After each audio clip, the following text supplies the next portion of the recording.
are going to take charge as the mission head for the IMF in India.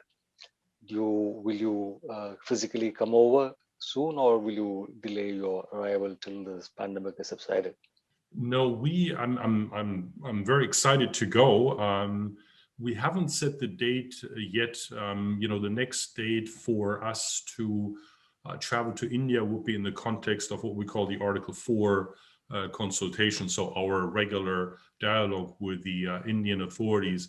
And my hope is, if all goes well, maybe that could be in the middle of the year that we can do that with a physical presence. So I think we all have learned that doing things remotely has many advantages. But when it comes to the human interaction, it's just very important to be in the same room. And I think it creates a level of trust and confidence that is a little bit more difficult to do if you do it via video. Yeah. So I'm quite optimistic that by the middle of the year, the vaccination program would have forged ahead quite a bit all over the world. The current vaccine shortage we see in Europe and many parts of the world, I think, is a matter of more vaccine candidates being approved and being sent to the market. And I think that process will be fully underway by the middle of the year. I mean, there are 4 or 5 vaccines now being tried out, and I'm sure they'll all be available. If that happens, and this contact intensive services start working again, a large part of the problem of economic slowdown or recession would be taken care of. But still, there would be much need to fire up the stall engines of growth all over the world. Governments have created trillions and trillions of dollars of additional liquidity, which is floating around all over the place. Stock prices are phenomenally high. I would say highly overpriced. When your 10-year yield on US government bonds is 1.1%, the discount rate that you apply to arrive at the net present value of future earnings of a company is very, very small.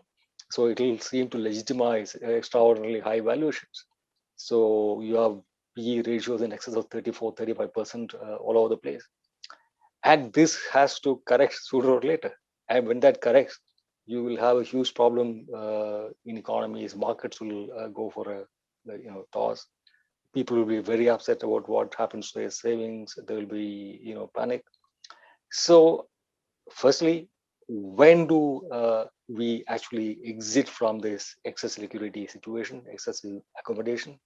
2, is it possible to create some kind of coordination between the developed country governments when they set in motion this withdrawal from extra accommodation?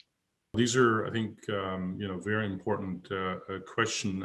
We just released our World Economic Outlook update a couple of days ago.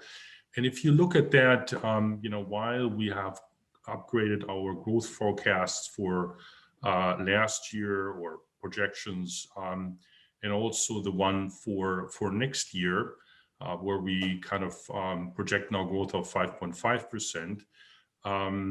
But there are still large output gaps. So what we're saying is that the economies are not operating at full capacity. So we actually see 3 areas of concerns or challenges that the world is still facing. There is currently, as you're saying, there is currently this race between mutating viruses and vaccines, and therefore uncertainty is still relatively high, and that, of course, produces short-term growth challenges, at least in many countries. So that's one, this tension between mutating viruses and the rollout of vaccines. Secondly, we're seeing incomplete recoveries. We're still estimating that this year 150 economies in the world would have per capita income levels below 2019. And that number only declines marginally next year. So that's the second point. And then there is this great divergence, because you were talking about the global level. Should there be a coordinated response? We see a great divergence across countries and also within societies. This is driven by, uneven access to vaccines and the huge differences in resources, and also the strength of the policy response. So I think at this juncture, it is probably too early to speculate about exit strategies, especially if you're thinking about like globally coordinated exit strategies. Now we are seeing actually a big upsurge in commodity prices. The Economist commodity price index, the dollar index, is up nearly 40% over the last 12 months, which is pretty bad. Now, I mean, there could be a number of reasons. There is a shipping crisis. There is a logistical problem. The companies have taken many ships out of the system, and so people are unable to find ways to ship their stuff. That is one part of the problem. And production has come down, and so around the world, when governments are preparing to kickstart the economies by spending big on infrastructure, people in the commodity business are foreseeing a possibility of big surge in demand, and they are hoarding commodities. They are buying up as much as they can in the hope of being able to make a quick buck when governments and other companies start buying these things. So there is a big surge in price there. If this leads to cost push inflation, that should be a source of worry. But hopefully, because this will sort of trigger an increase in supply as well in response to increase in price, and because there is a great deal of unutilized capacity all over the place, that supply could be forthcoming to take care of that immediate inflationary bound. But still, because of the ocean liquidity on which these all economies are floating, the risk of inflation suddenly shooting up for any small trigger is really high. So, what do you think is the inflation scenario? Yeah, let me maybe also kind of distinguish, maybe at the global level, and then maybe we can briefly also talk about India. As I mentioned, even with the expected recovery that we are projecting at this juncture, output gaps, so the slack in the economy across the world, is not expected to close until after 2022. And when you have these large and persistent negative output gaps, in our view, at least at this juncture, inflation is expected to remain subdued during 21-22. To give you a few examples, in advanced economies, we're currently looking at inflation projections where central bank targets are not met. As a matter of fact, we're looking at 1.5% inflation. This is for advanced economies. And when you look at emerging markets and developing economies inflation, I mean, here we're projecting inflation to be, again, this is for the globe on average, at 4% or just about 4%, which is still lower than the historical average of the group. So overall, 70% of economies are operating with inflation below central bank targets. Now, when it comes to India, I think maybe one thing to highlight, we did a study last year that looked a little bit of how the flexible inflation targeting framework has helped India. And actually it has anchored, based on other study, inflationary expectations. So that's very, very important. But if you look a little bit ahead and maybe abstract from some of the surprises that we have seen, in general, one would think lower food price inflation and the lagged effects of muted demand are expected to have some moderating impact on inflation over the short term. At the same time, core inflation remains elevated despite the moderation. And as you highlighted, there are these factors: higher input costs from prices of petrol and diesel at the pump, and also strengthening demand are likely to moderate the slowdown in core inflation. So I think for India, in summary, although overall inflation is expected to moderate in 2021, inflationary risk for any broad-based cost push factor need to be closely monitored. I'm coming back to inflation. Our own projections are actually very, very conservative. The GDP deflator that the Central Statistical Office puts forward is something like 3.9 for the next year, 3.9%. The consumer price index, according to the central bank, the RBI, in its latest monetary policy forecast, is something like 5%. So by global standards, 5% might seem quite a bit, but by Indian standards, 5% is fairly okay. But it is all this, extra liquidity sloshing around the system, which seems to present a risk of, suddenly prices going up. There is something in the current situation which allows the excess liquidity to show up only in asset prices and not in commodity prices. Now, why do you think this is the case? Why are only asset prices going up and commodity prices, goods prices, and service prices staying low?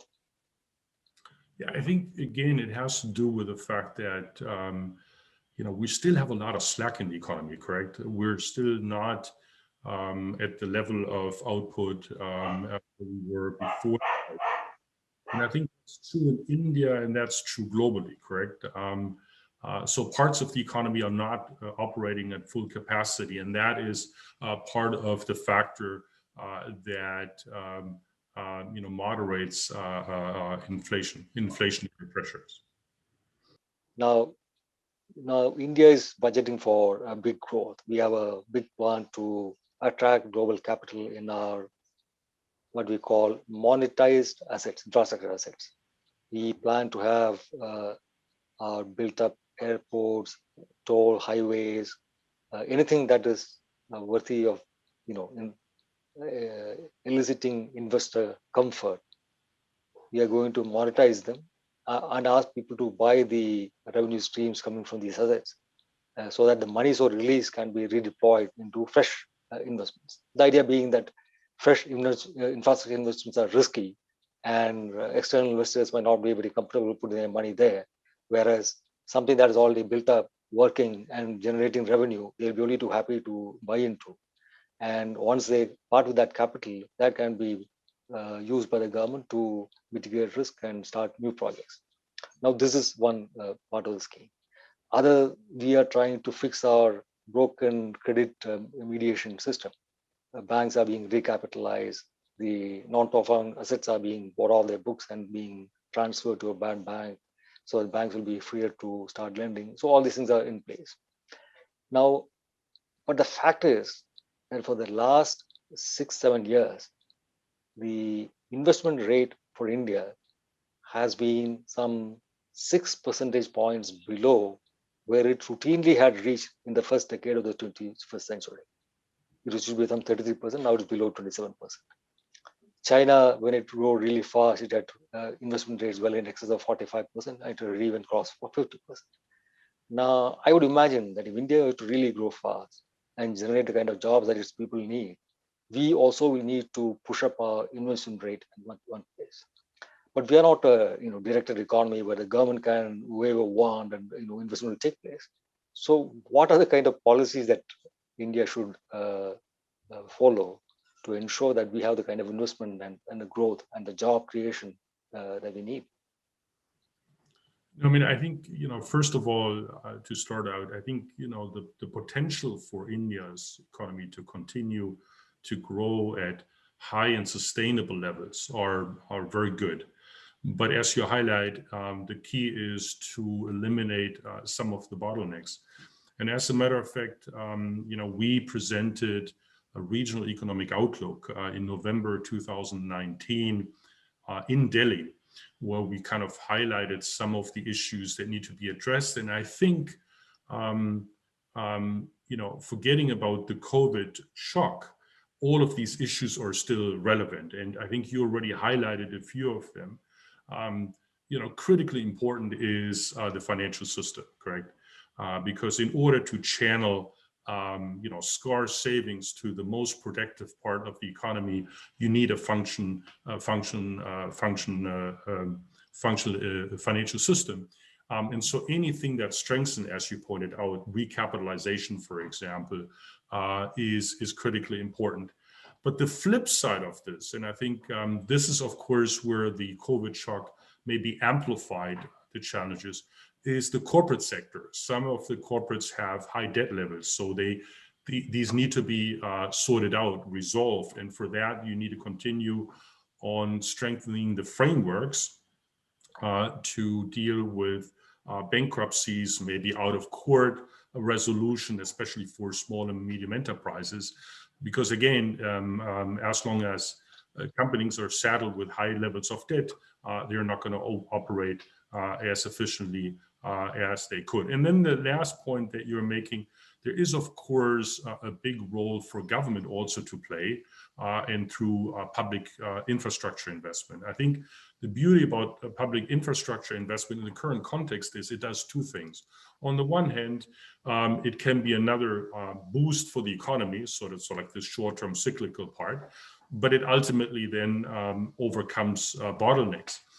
And I think here, in a context of, there's only so much fiscal space the country has, I think the idea to look at the portfolio of assets that the government owns and maybe to restructure it, I think that's what you were alluding to as well, I think is quite important. There are certain things that the Indian government has on its balance sheet that it owns that could probably easily be done by the private sector. So commercially viable companies can be divested, can be passed on to the private sector. And that would then allow you and give you the space to strengthen your public investment, where maybe the private sector is a little bit more reluctant to investing. So it is sort of like a change in the composition of assets, and that could be quite useful in the current context. But I think the emphasis on public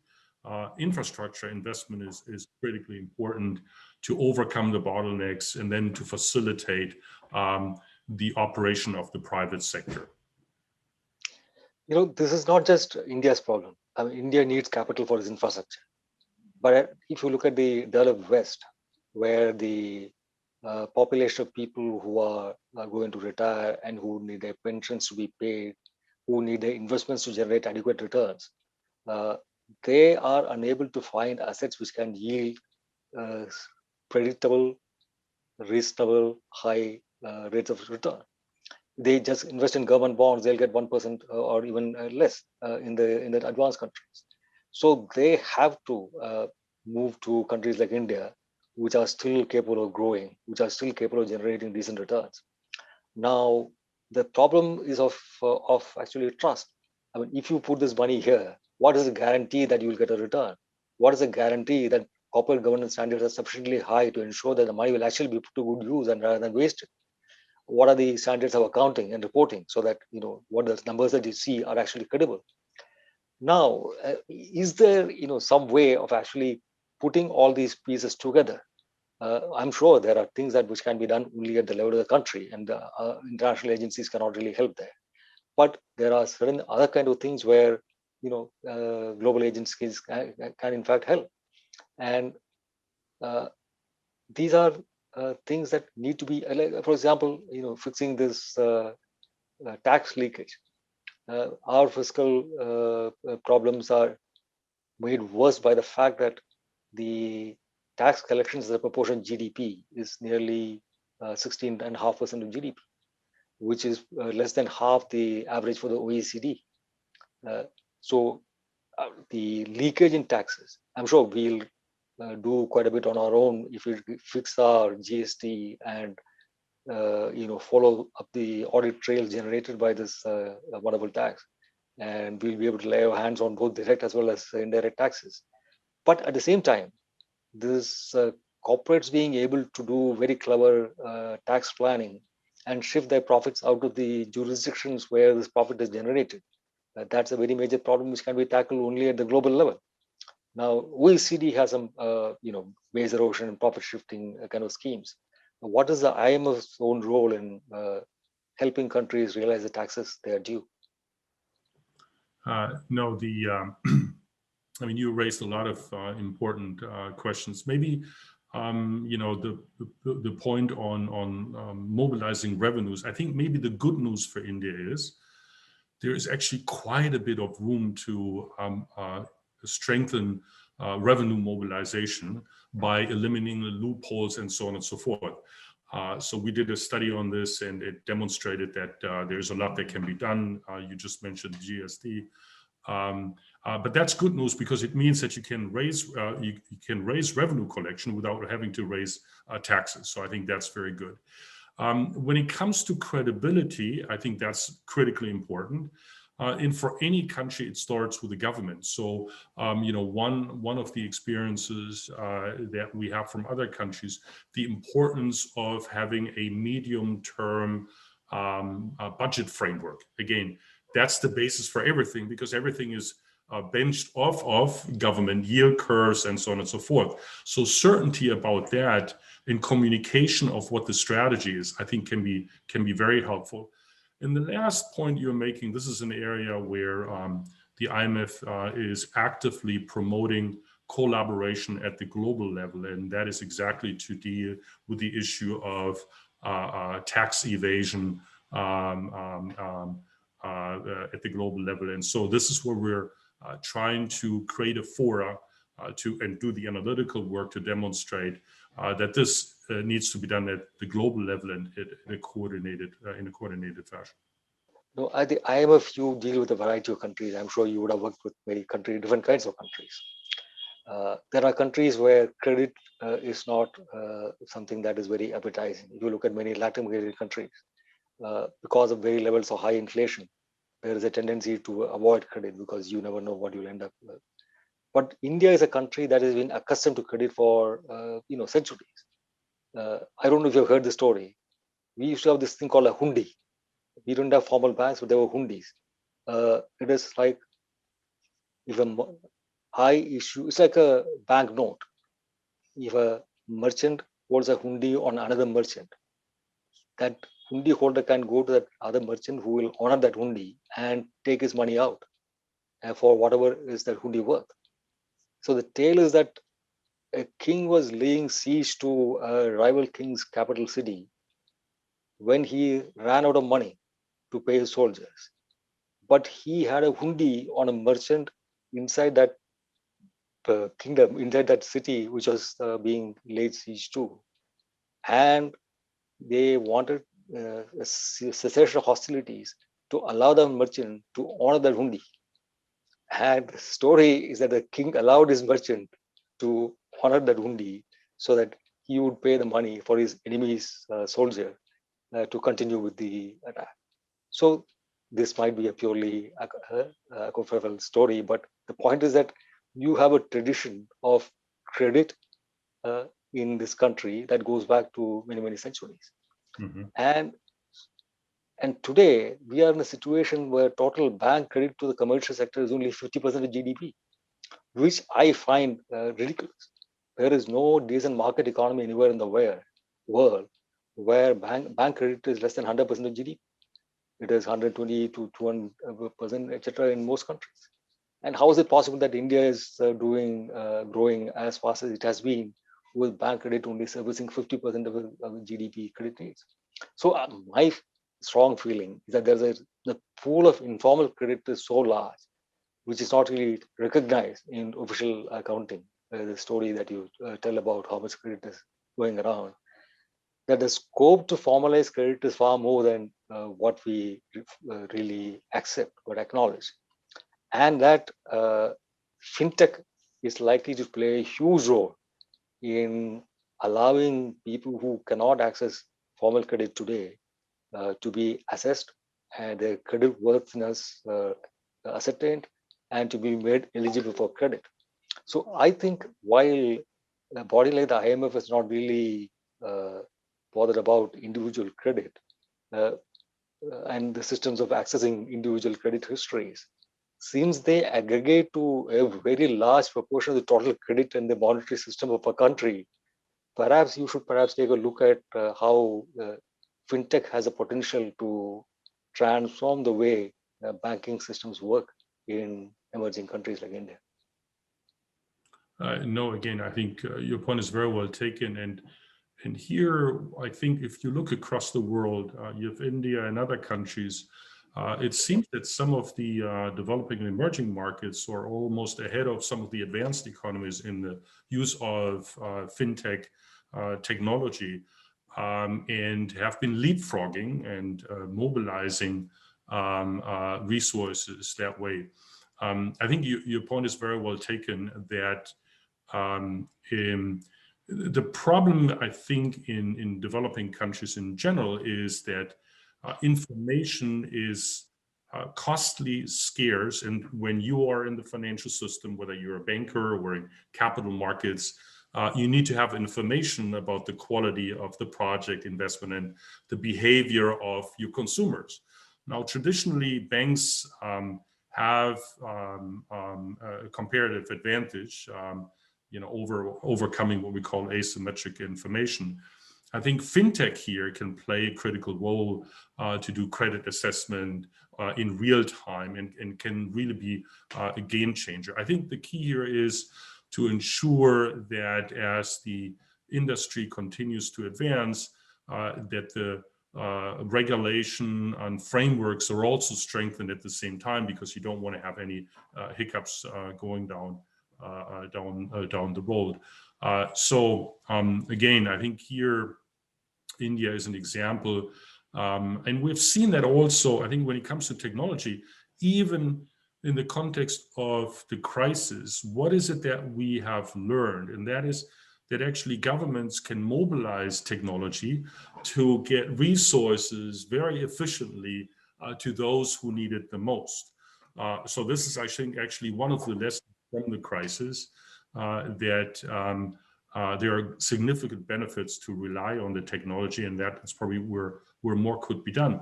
Or if you come to technology, another example is, e-filing of tax returns. Again, you don't have to go and do it in a physical form.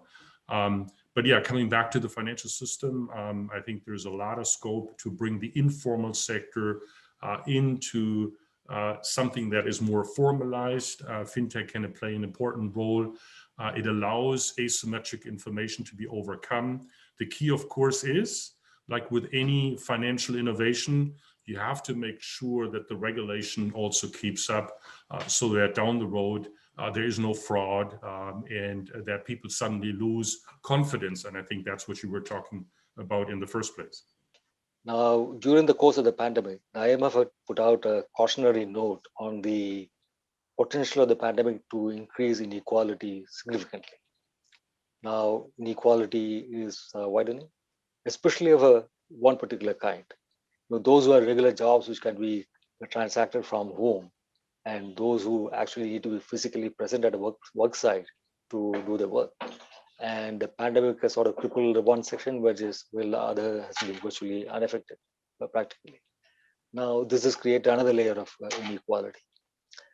The global discourse on inequality does not adequately recognize that in a country like India, more than inequality, what matters is that the absolute levels of poverty. If you can take people out of poverty, that actually dehumanizes them, that prevents them from accessing their potential as productive human beings. That is more important than actually reducing the level of inequality in a country like India, where many people live below subsistence. That being part of the necessary corrective that the general discourse on inequality must take into account. The fact remains that the potential of a thing like the pandemic or a bad recession to widen inequality while depressing the incomes of those at the bottom of the pyramid is significant. Now, the way the governments have sought to tackle it is by creating huge amount of increase in the fiscal deficit by borrowing and trying to provide some kind of support, temporary support to their citizens. This, beyond a point, is not sustainable. So, what is the way out of this kind of a problem? No, you highlighted that the IMF has actually done some work on this, and And the insights of our work clearly shows that the pandemic has disproportionately impacted labor markets across demographic groups. So who are those? I think women, this is at the global level, women have been adversely impacted, informally employed, workers with lower educational attainment, in some cases also the younger. What we have seen is that the ability to work from home has been key during the pandemic. And, the study shows that the ability to work from home is lower among low-income workers than for high-income earners. That's not surprising. And then another study that focuses, this is data on the United States, shows that sectors with activities more likely to perform from home saw a smaller reduction in employment. So if you take those two factors combined, it suggests that lower income workers were less likely to be able to work from home and more likely to lose their job. And that, of course, would worsen the income distribution. The other one is, and this is another study that we have, that demonstrates that from this pandemic, that the impact on the poorest will be larger than in any other pandemic before, and will expect the Gini coefficient to worsen quite a bit. Now, the IMF has argued that, especially during the pandemic, it is important to provide support to those who are impacted the most vulnerable. And here, I think the Indian government, has of course addressed some of these issues by enhancing social protection, in-kind support, cash transfers, insurance coverage, and employment support for through the rural employment guarantee schemes. So I think, in general, while we're still coming out of the pandemic, it is important to continue providing support to those, because one thing is, once people have been out of the labor market, whether it's informal or not, you're losing skills, and that ultimately then has implications for the future. And undermines your growth potential. So, Alfred, one thing that has changed over the years is an ideological view of the legitimate role of the government in the economy. It used to be pretty confirmed within the IMF and various other circles that the government should stay out of business, that its job is to function as an enabler. It will provide macroeconomic stability. It will create policies that allow economic agents the freedom to operate, but it will itself not get into active roles in the economy. But ever since the global financial crisis, it has been pretty clear that governments are meant to play an active role. They have to, rescue banks and companies. They have to arrange swap lines if there is a foreign exchange shortage. They have to offer support to troubling companies and avoid distress by stepping up special ad hoc relief measures. There are very many things that the government is encouraged to do, the government is expected to do, and for that, governments have actually borrowed heavily, widening their fiscal deficit. In the case of the US, up to more than, say, 15-16% of GDP. So this is how things have been. So the ideology that the government should stay away from the economy no longer holds true. I suppose you would concur, or would you like to say something else? The second thing is about globalization. After Brexit, after US President Trump's attempts to play a solitary role to make America great again, cutting itself off from mainstream multilateral engagements, including the WTO, there was a fear that globalization has played out, that globalization has run out of steam. But now it would seem that the pandemic itself is a result of globalization. The vaccine development is a highly globally coordinated development, you will find that many countries are trying to coordinate their responses in terms of stimulus. So globalization is also far from dead, actually fully alive and kicking. What are your views on these two subjects? So I think we have learned, we know from before that active fiscal policy to smooth the business cycle is very much warranted. But as we come out of the COVID, I think it is also important that countries ultimately then go back to focusing on consolidating their fiscal position, because ultimately we have seen that debt levels across the globe have gone up significantly. So that, I think, at some point will become quite urgent. But that doesn't mean that the government doesn't have a role. I think in particular, what we have seen is, and that goes back to credibility, transparency, and for the private sector to be able to make sound decisions about future investments, is to strengthen frameworks, correct? Whether it is budget frameworks, medium-term budget framework, whether it's in the financial sector to strengthen financial sector regulation, whether it's, as you pointed out at the very beginning, in terms of the quality of data, correct? So if investors have good information about the performance of a company, it's a lot easier to mobilize resources. If that information is poor, then it's a little bit more tricky. The problem, I think, with these type of government investments that deal with frameworks, financial sector regulation, governance structures, they are a lot more difficult to communicate to the public. Yeah. So thanks a lot, Alfred. I hope we will be able to meet physically when you do land up in Delhi, and we will be able to have many more such conversations. Pleasure, and I promise you, when I do come, it will be a pleasure to meet you again, and thanks for having me. Yeah, thank you. Thank you very much. Yeah, have.